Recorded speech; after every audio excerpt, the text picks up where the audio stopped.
7월 같은 경우에는요 2분기가 이제 나오죠.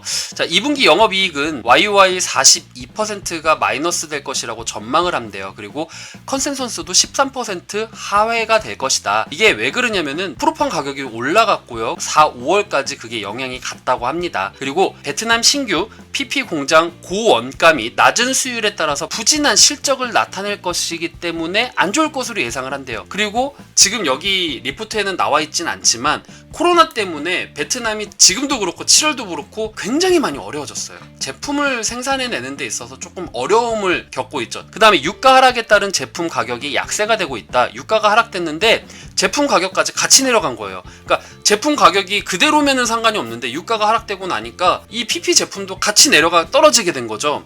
그래서 많이 팔리냐 그랬더니 그것도 아니에요. 왜냐면은 보통 이제 건축을 짓고 했을 때 파이프가 들어가요. PPDH 그 제품이 파이프로도 만들어져요. 근데 이 파이프로 만들어지는 것이 보이시나요? 자, 이렇게 보이는 파이프, 이런 파이프라던가 수도관이나 이런 데서 되게 많이 보죠. 이 파이프, 요런 파이프 배수로나 수도관에서 굉장히 많이 보죠. 요 제품들이 수요가 둔화가 된대요. 왜냐? 코로나 때문에 건축이 많이 일어나지가 않아. 그렇기 때문에 수익성은 하락이 되는 거죠. 가격은 내려갔는데 그만큼 수요가 없어졌어요. 그러니까 이만큼 악재가 더 어디 있냐? 이런 얘기를 하는 거예요.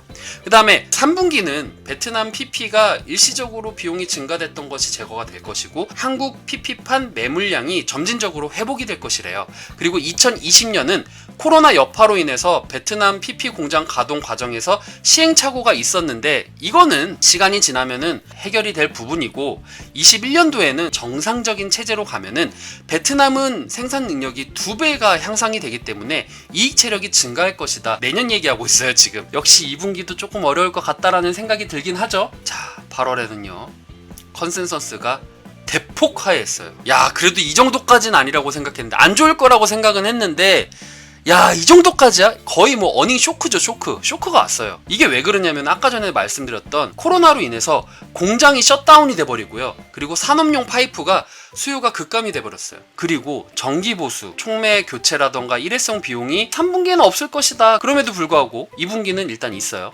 이게 41억 원이고요. 그리고 산업용 파이프 수요가 급감되고 베트남 PP 영업이익이 부진이에요. PP 원재료가 일시적으로 지금 비용이 증가가 되었기 때문에 이런 결과가 나온 거예요. 근데 또 우리는 또 행복 회로를 돌려야죠. 3분기는 어떻게 될 것이냐? 20년도 3분기 같은 경우에는 미국의 미주 물량이 회복이 될 것이고 중국의 이제 건축용 파이프에서 프리미엄이 붙을 수가 있대요. 그렇기 때문에 그래 3분기 때는 회복이 될 거야 라고 얘기를 하는 거죠. 실질적으로 주가가 그렇게 좋진 못했어요. 8월에. 자, 그리고 베트남 PP도 마스크용 PP 생산 과정에서 차질을 예상보다는 큰 폭의 적자를 기록을 했다. 그 다음에 미국 증산이 계속되고 있고 미국의 프로판 수출이 증가하는 상황에서 프로판의 원료 가격 경쟁력이 높아질 것이다 라고 얘기를 하는 거예요. 미국의 프로판 수출량이. 그렇기 때문에 3분기는 그래도 기대해보자 이런 내용들이 있는 것 같아요. 자, 그래서 9월을 보겠습니다. 이제 곧 3분기 다가오죠. 자, 3분기 영업이익은 315억 원으로 전분기 대비해서 전분기가 너무 안 좋았잖아. 어닝 쇼크를 받았잖아. 그러면은 이번에는 좋아질 거야. 그게 몇 퍼센트? 775%가 증가가 될 것이다.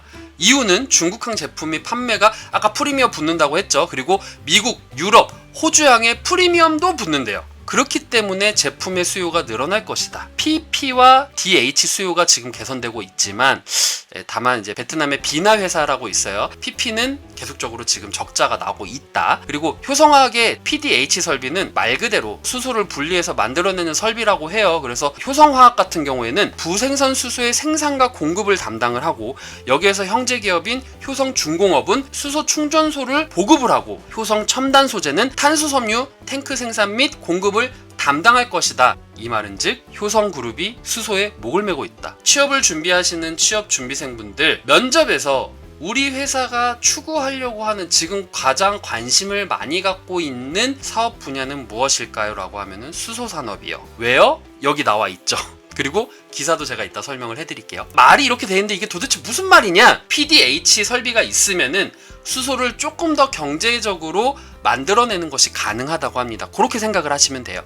이게 국내에서 몇 안 된대요. PDH 설비를 가지고 있고 수소를 생산해낼 수 있는 기업들이 국내에서 몇 안 되는데 그 중에 하나가 효성이라고 합니다. 그 다음에 북미, 유럽 지역 경제가 정상화가 빠르게 진행되고 있고 중국을 중심으로 판매량이 조금씩 회복이 되고 있어요. 이 말은 즉 3분기부터는 흐름이 좋아질 것이다. 그리고 베트남 공장은 DH가 설비가 완벽히 갖춰지기 전까지는 이 원재료의 수급 부담이 있지만 상반기 중에 DH 전기 부수를 모두 마쳤대요. 꺼야 될 불은 다 껐다는 얘기예요. 추가 비용은 발생되지 않을 것이다. 그만큼 수요 회복에 더 빨리 될 것이다. 일회성 비용이 이제 나올 게 없으니까 이런 얘기를 하는 거예요. 자, 그 다음에 많은 전문가들이 베트남 사업에 대해서 의구심을 가지기 시작했어요. 그리고 투자자분들도 아니 베트남 좋아질 거라며, 근데 2분기 때 베트남 때문에 이렇게 망가졌으면은 베트남을 뭘 믿고 기다릴 수가 있냐라고 의구심을 가지기 시작했죠. 그래서 제가 아까 말씀드린 거예요. 많은 애널리스트들이 21년도에는 베트남 때문에 막 호재가 될 거야. 물론 그 말이 맞을 수도 있어요. 그러면은 거기에 따른 투자 포인트를 잡아가면 되는 거고요. 아니다, 지금 생각했는데 베트남에서 또 뭔 일이 일어나고 그래서 안 된다 그러면은 거기에 따른 투자 포인트를 또 잡으면 되는 거예요. 그러니까 앞일은 어떻게 될지 모르니까 우리가 의심을 갖고 우리가 바라보자 라는 관점에서 제가 말씀을 드리는 거고요. 근데 여기에 애널리스트는 이거는 어느 공장이든 시행착오가 있기 마련인데 이거는 시간이 지나면 해결될 부분이다. 그리고 21년도에는 코로나로 인해서 어쨌든 20년도에는 코로나 때문에 안 좋았으니까 21년도에는 코로나로 인한 판매 악화 부분은 없어질 것이다. 그로 인해서 실적은 개선될 것이고 이 실적 개선폭은 YOY 대비해서 184%가 증가가 될 것이다. YOY 대비해서 1월에는 애널리스트가 다 다른 얘기를 하는 거, 이건 전망치를 내는 거니까 1월에 냈던 애널리스트는 YOY가 내년에는 80%가 증가할 것이다 라고 얘기를 했는데 지금 흐름을 보니까 80은 아닌 것 같아. 나는 그래서 184%가 더 수익이 날 것 같아. 이렇게 전망을 하는 거예요. 그러니까 이 전망치가 겹쳐져서 모이고 평균치를 내는 것이 바로 컨센서스라고 하는 거고요. 자, 10월 같은 경우에는요, 베트남 대규모 설비 가동을 통해서 2021년과 22년도에 매출과 이익을 동반 성장이 나타난다는 사실은 변함이 없다. 아무리 지금 뭐 베트남 때문에 안 좋고 뭐해도 21년도부터는 무조건 우린 수익 낼 것이다.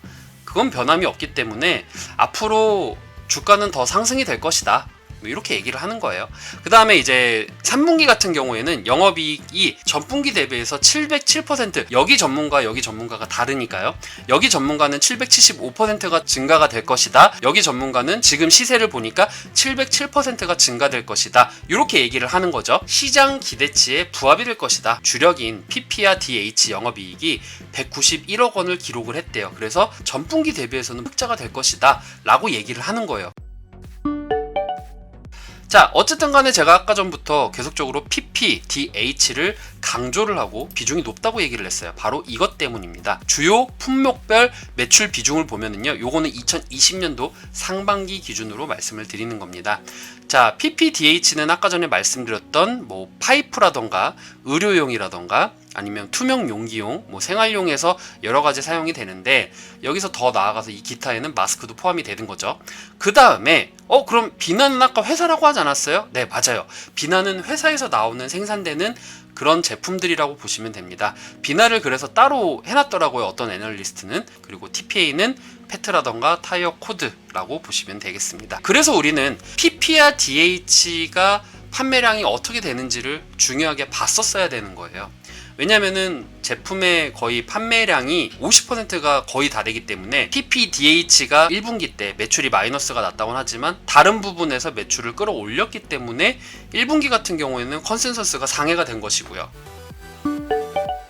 효성 같은 경우에는 그룹 매출은 어떻게 되는지 요건 이제 좀 번외적으로 제가 말씀드리도록 할게요.